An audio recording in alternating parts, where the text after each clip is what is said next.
traveling a lot this year, mainly through Frontier, and if you know anything about Frontier, then you know that they're super stingy and they're gonna try and charge you for anything they can. So I've really had to dial in and perfect the perfect travel essentials bag for someone who needs to be editing, sometimes shooting content on the go. So let's go over it. First item on the list is my camera. Fujifilm X Pro 1. Now this camera, it's small, it's compact, it's light, it's perfect for traveling, honestly. It's basically my budget version of the X100V or X100VI. Now I like that I can change lenses, so I can make this even more compact if I need to, but I have this 35mm from TT Artisan. It's manual focus. I love manually focusing, so basically this lives on my lens. Now, this camera isn't perfect, it's super old, and it still takes amazing photos. Probably captured some of my favorite photos ever on this camera, but the screen is a little messed up. I bought it used for like $200, so that's to be expected, and also has little to no video features, which is one of the reasons why I would consider picking up the X100V or X100VI. But honestly, this is one of my favorite cameras ever, and even if I did pick up a X100V or X100VI, I probably would still keep this camera. Okay, next item on the list is this filter by Polar Pro Everyday Filter. It's a CPL filter and it's also a diffusion filter. I'm the videographer and editor for the Sin City Bartender, check us out. But I work with a lot of glassware, so I've really had to experiment with CPL filters this year, and I've realized that they're helpful in a lot of situations. So I decided to pick this filter up, and now it, like the name says, it's the everyday filter, lives on this camera. Next item on the list is these Beats over-the-ear headphones. These are mainly my gym headphones, but I also take them every time I travel, just in case I do want to go work out, or I'm just editing, or I need them for anything else. Now, what I really like about this is they have pretty decent noise cancellation, probably not as good as some of the Sonys or the Apple ones, but they're decent enough to be able to cancel most of the noise on an airplane or when I'm editing at home. I only have two complaints with these headphones. And one, not very important, but it's the color. When I got them, I decided I would try something new out other than my black, gray, normal colors that I usually get. So I decided to go with this mocha brown option. After a little bit, I decided it wasn't for me, but it was too late. So I don't love the color, but it's all right. My second complaint is that these are over-the-ear headphones, so it's not specific to these, but if I'm wearing these on the plane and I'm trying to lean against the window or against something else, then they're not very comfortable. So that's the only thing that I have against these headphones. Other than that, they've been great. Next item on the list are these Beats earbuds, and I really just picked these up because I lost my AirPods Pro. I also really like this retro transparent option that they have, and they were refurbished on Amazon for like $60 or $70, so I thought they'd be a really good backup option to my headphones. Now the noise cancellation isn't amazing. It's probably a 6 or 7 out of 10, I would say, compared to my AirPods Pro, but I think they get the job done, and for that price, I think they're a really good backup option. Next is the MacBook Pro. This is the M1 Max chip. I got it about 2-3 years ago, and it always goes with me anywhere I go because there's usually YouTube content or short form content that I need to be editing, so I need a computer. And this thing has done a fantastic job in the 2 to 3 years I've had it. It handles about 90% of the things I throw at it. I am looking to upgrade probably within the next year or two, just to give myself a little bit of a spec bump so it can handle everything. But as of right now, it's done a fantastic job. And again, this thing travels with me everywhere. Next item on the list, which I just realized I left it on my last trip. It's the Anker 100 watt brick. Now, I've tried to make everything I own USB-C, so I am really glad that the iPhone changed over from Lightning USB-C. And I always have this brick just because I bring that one brick. It's 100 watts, so it can take care of most of my devices, and it can charge my laptop, so it's perfect.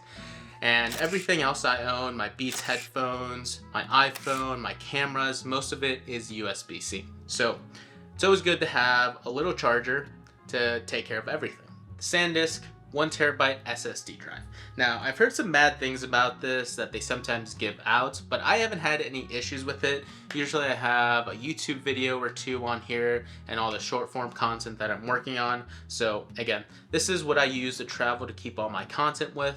I work off of it, and so far haven't had any issues. I am looking to upgrade to probably a 2 TB, maybe 4 TB, but they are pretty expensive. So if you do have any good options that are small, compact like this one, let me know down below in the comments. My Logitech MX Master 3. Now, one thing about me is I love gear and I love upgrading gear. However, this is the one piece of gear that I haven't really found a replacement or a better option.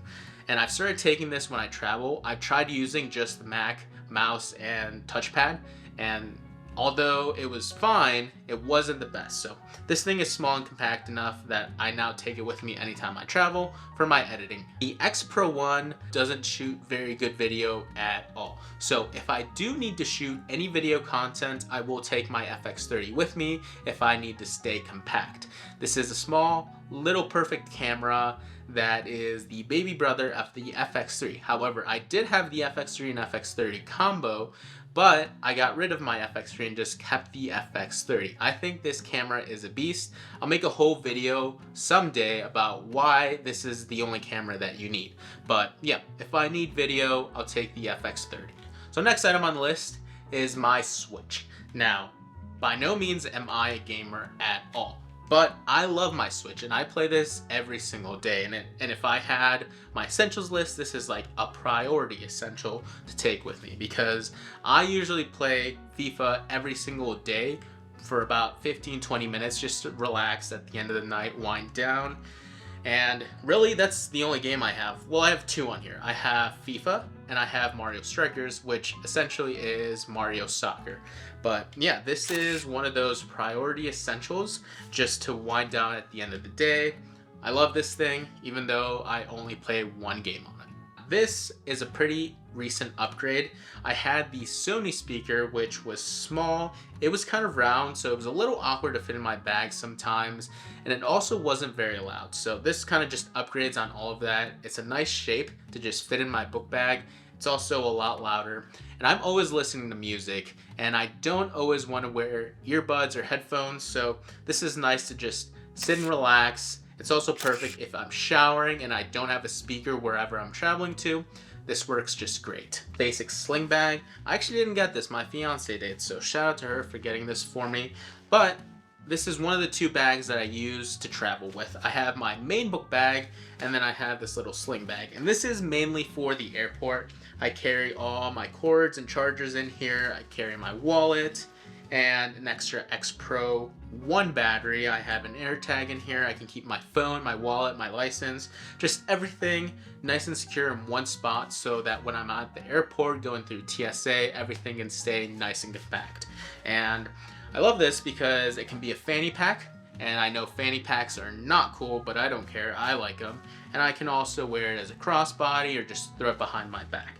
But yeah, basics, sling bag.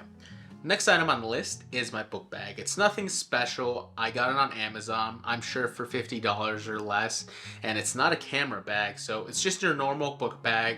I can fit everything I need to in this bag and some clothes, and it's small, it's compact. I like that it's blacked out, and also it's small enough to fit in those box thing that Frontier has, just so I don't get charged anything else. But it still has a few dividers, room for my laptop, and just everything I need. So again, nothing special, but this is the book bag that I usually travel with when I'm trying to stay very compact and minimal. Last two items on the list are my iPhone 15 Pro and my Apple Watch Ultra. Now, we all know what the iPhone is for. You can manage all social content on here. I do a little slight editing on the Lightroom app, and then also if I need to, I can take photos, videos on this, and it's perfect. And then lastly, the Apple Watch Ultra. Obviously it's just a watch, but I use it to track a lot of my workouts, and then I have a few of the time zones in here since I'm always going back and forth. Just quickly glance and see what the time is in a different time zone. But yeah, also get my notifications on here. Just a part of the Apple ecosystem, kind of tied down to it. But I love Apple, so it's all right. So there you go. Those are the travel essentials that have been going back and forth with me this year. I've been traveling a lot in the 4 months of 2024, so most of these are always in my book bag. But let me know down below if you have any cool travel essentials that you think I should add to my bag. But I will see you in the next one. Peace.